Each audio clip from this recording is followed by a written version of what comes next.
Hello there, you're watching All 24 News World News Program, and these are tonight's top stories.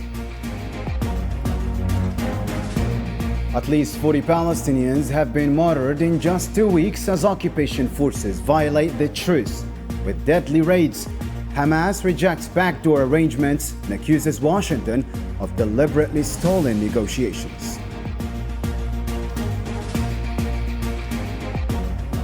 Also in our news, Algeria reaffirms its commitment to protecting its nationals, firmly rejecting any coercive measures, threats, or political blackmail from Paris.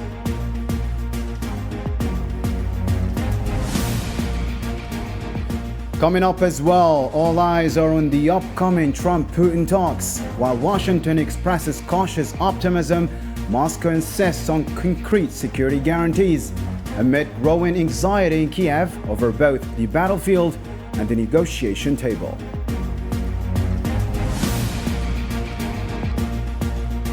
And later on, Washington's warning of retaliatory tariffs puts $10 trillion in global trade at stake. European markets tumble as fears of a full-blown trade war take hold. This and more shortly.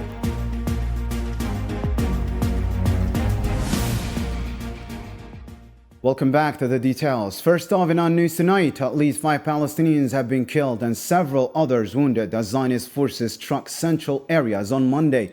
Among the casualties, a father and his young child perished in a drone attack on an UNRWA shelter near Burij. 3 more lives were lost in shelling close to the Wadi Gaza bridge. Hospitals, already overwhelmed, received 5 bodies and 9 injured in just 24 hours.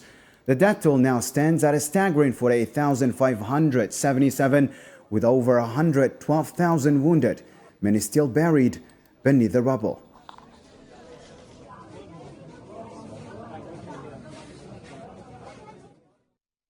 Staying in Gaza, the Gaza government media office reports that some 40 Palestinians have been executed by Zionist forces over the past 2 weeks, bringing the death toll to more than 150 since the ceasefire was declared. In a statement issued on Monday, authorities accused the occupation of systematically breaching the agreement and carrying out deliberate field executions. All the martyrs executed in cold blood by the occupation were in areas that were supposed to be safe and did not pose any threat to the occupation army armed with lethal weapons. However, this bloodthirsty occupation continues to systematically escalate its crimes through deliberate killing and field genocide in a clear violation of all international laws and norms. Similarly, the media office further confirmed that all those executed were in areas designated as safe zones, laying bare once again the tragic collapse of promised protections. Today, the occupation executed 3 unarmed civilians who were collecting firewood east of a barrage camp in the Central Governorate, bringing the number of martyrs since the ceasefire agreement came into effect on January 19th to more than 150 martyrs. Among them are 40 martyrs during the past 2 weeks, all of them unarmed civilians, including children whose only crime was searching for food or checking on their destroyed homes. Meanwhile, Hamas, for its part, has reiterated its commitment to the second phase of the ceasefire agreement, rejecting any alternative or side arrangements. In a statement on Monday, spokesperson Hazem Qasem dismissed threats by U.S. envoy Steve Witkoff as entirely unacceptable, accusing Washington of hindering the implementation of the deal.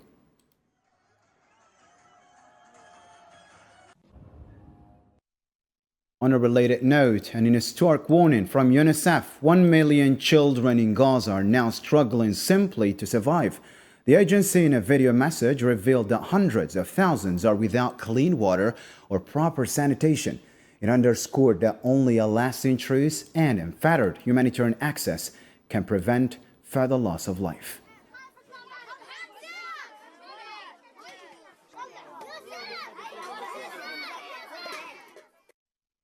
And speaking of humanitarian challenges, after 2 weeks of relentless siege, Gaza's residents now depend on charity for a simple hot iftar meal.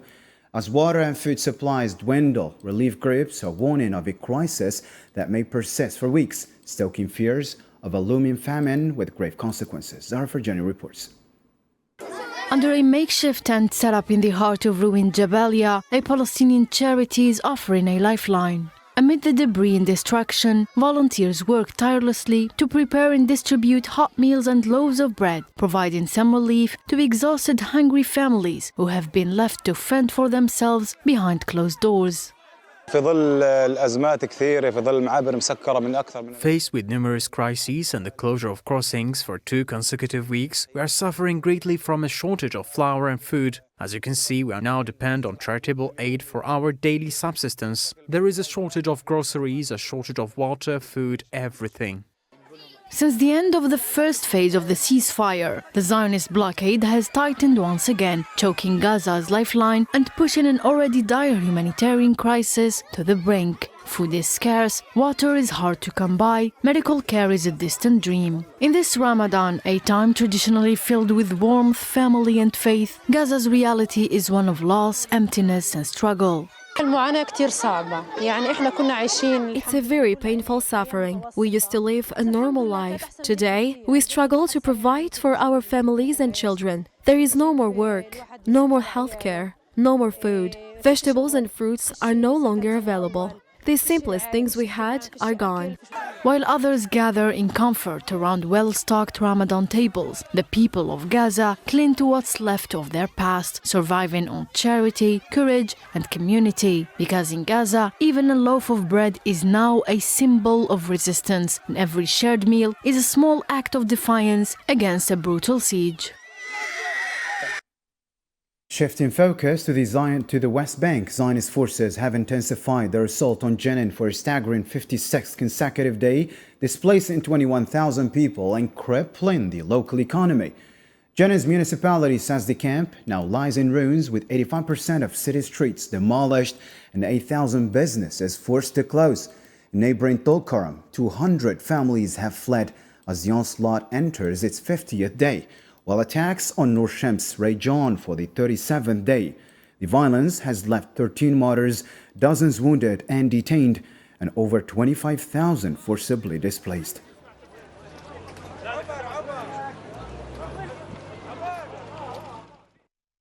And just across the border in southern Lebanon, the Ministry of Health has confirmed 1 fatality and 3 injuries following a Zionist airstrike on the town of Yahmar. According to the Lebanese National News Agency, a guided missile struck a motorcycle in the Baydar neighborhood, leaving devastation in its wake.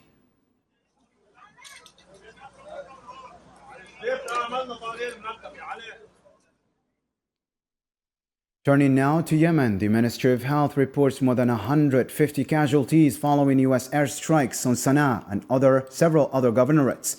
The death toll has climbed to 53, among them women and children, with nearly 100 more wounded. Meanwhile, Houthi military spokesperson Yahya Sariyah has announced a second strike on the U.S.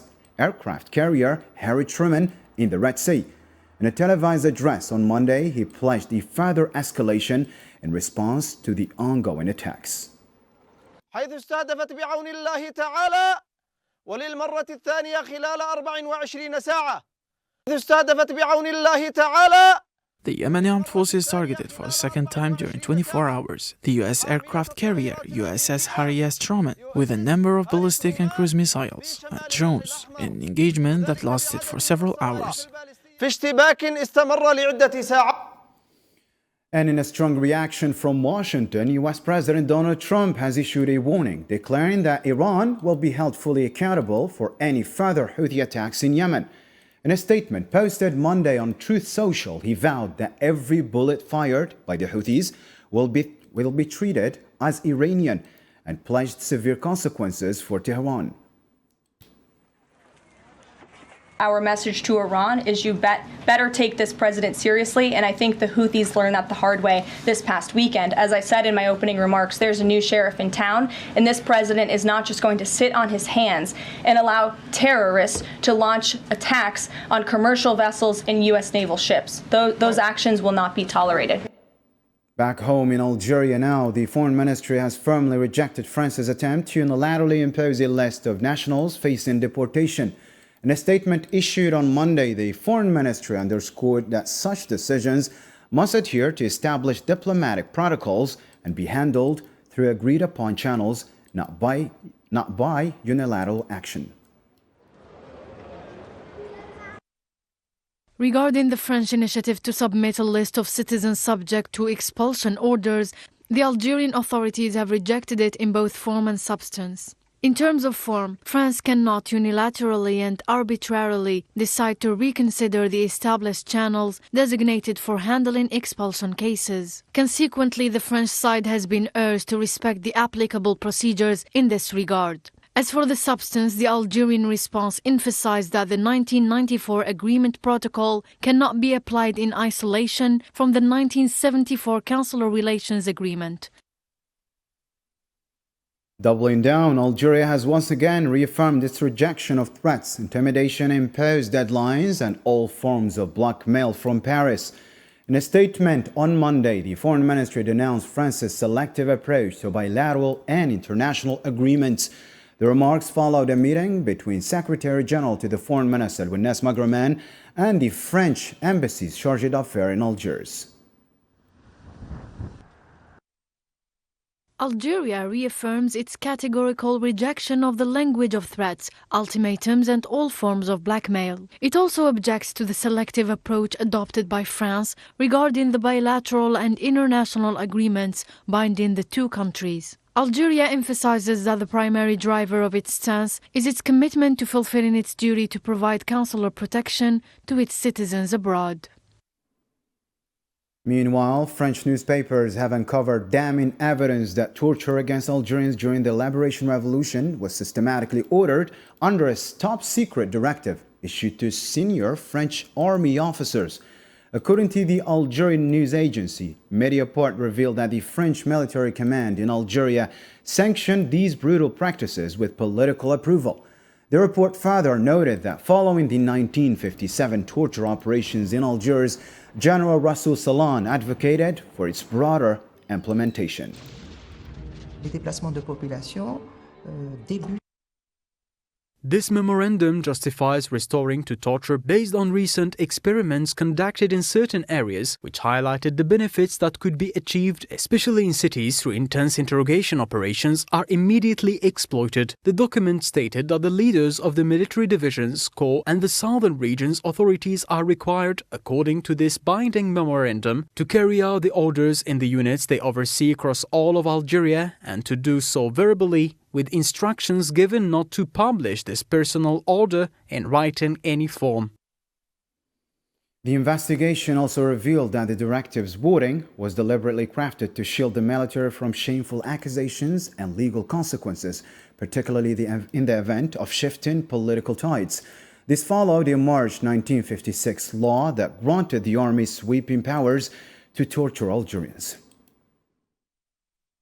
There is what is known as the Special Powers Law, which was overwhelmingly approved in March 1956. Under this law, the military was granted excessive authority to classify anyone as suspect, detain them and interrogate them at their discretion. Due to this political decision, the number of victims without distinction of gender, age or origin reached tens of thousands until 1962. However, the French state, led by de Gaulle, issued a decree after the Evian Accords, granting self-amnesty for these crimes.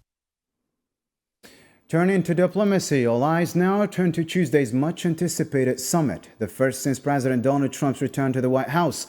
The talks held via phone mark a pivotal moment as Washington voices cautious optimism and Moscow seeks firm guarantees to end the war in Ukraine, while Kiev closely monitors both the battlefield and the negotiating table. Sofian Kinturi reports now. The world's eye on Tuesday's highly anticipated summit, the first official conversation between the Russian and American presidents since Donald Trump returned to the White House. This crucial summit, set to take place by phone, comes amid growing optimism in Washington and firm demands from Moscow for solid guarantees to end the war in Ukraine.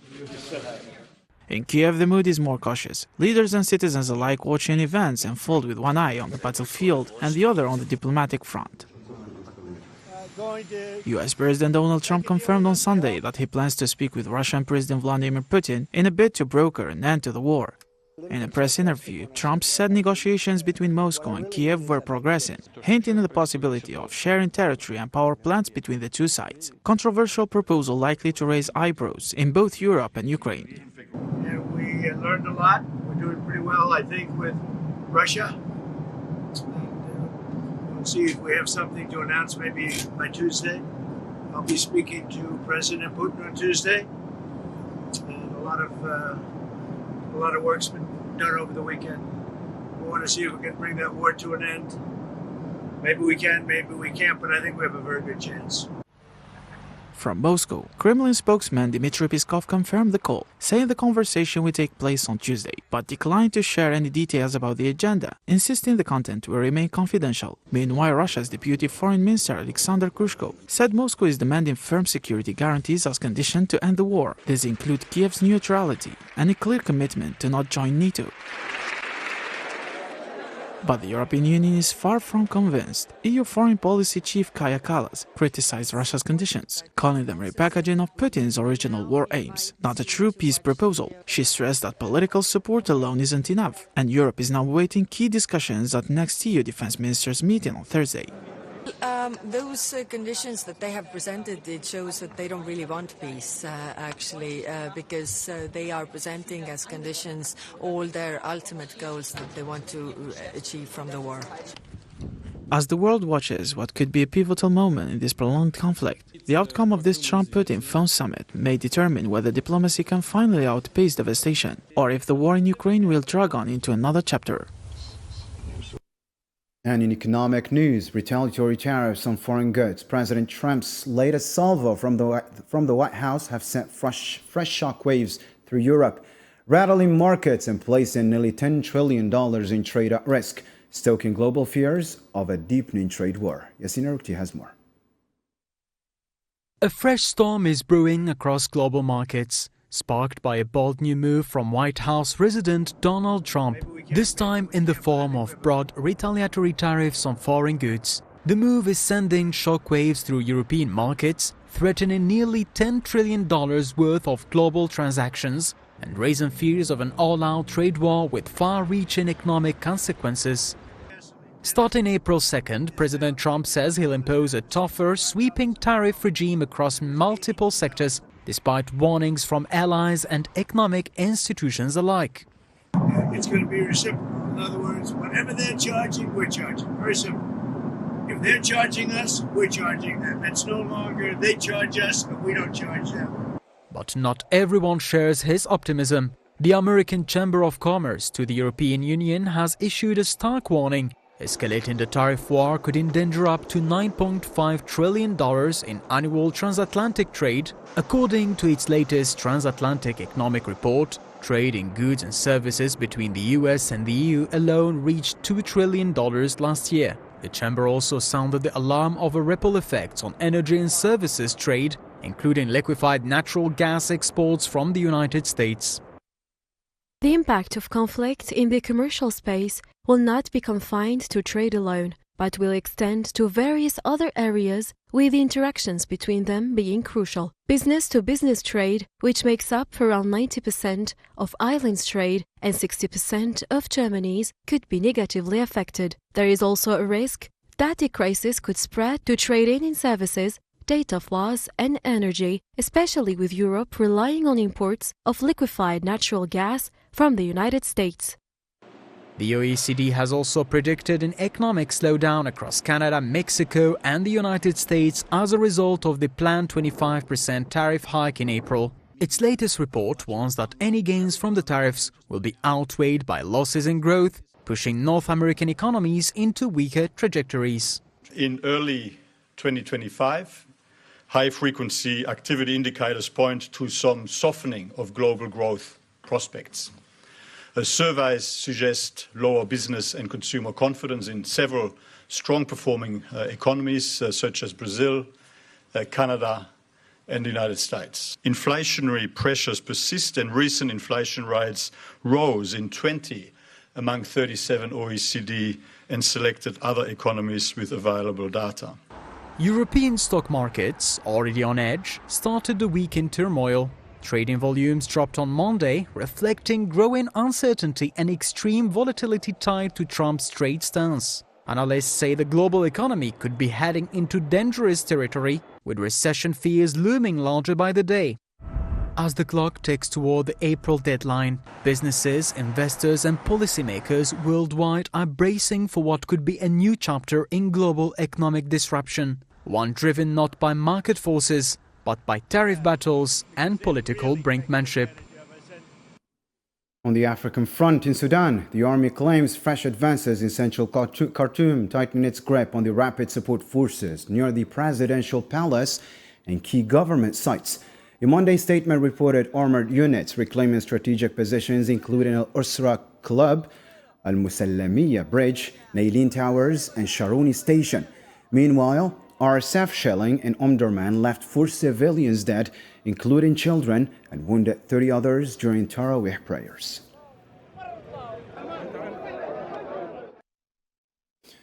Let's now take a look at other international news making headlines across the globe. Here's the news in brief.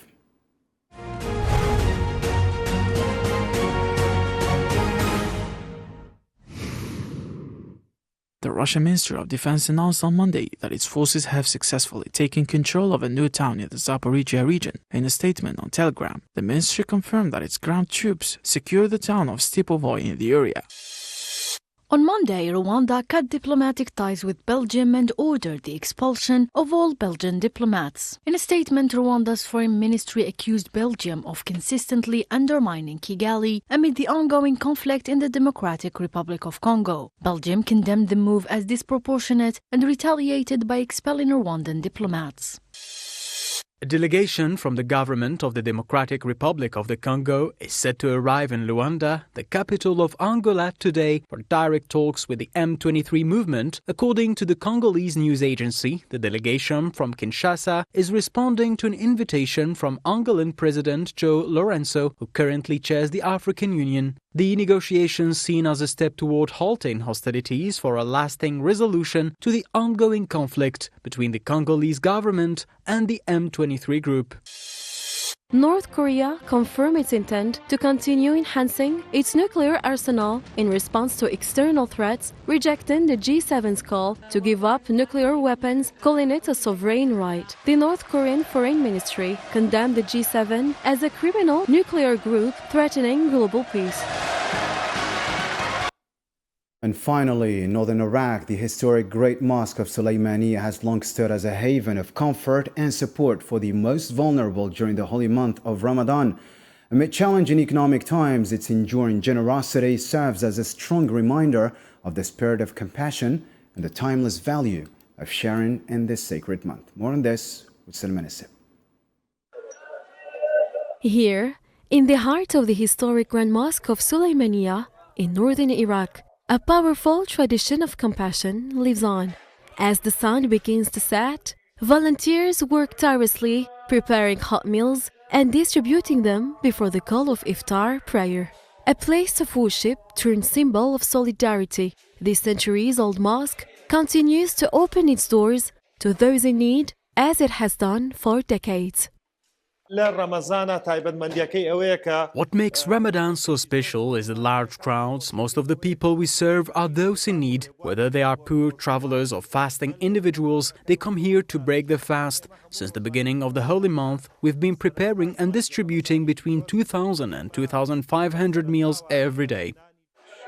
Every evening during Ramadan, thousands of meals are donated from Iraqis and foreigners alike. In the mosque's peaceful courtyard, people from all walks of life gather, not just to eat, but to connect, to share, to feel human again.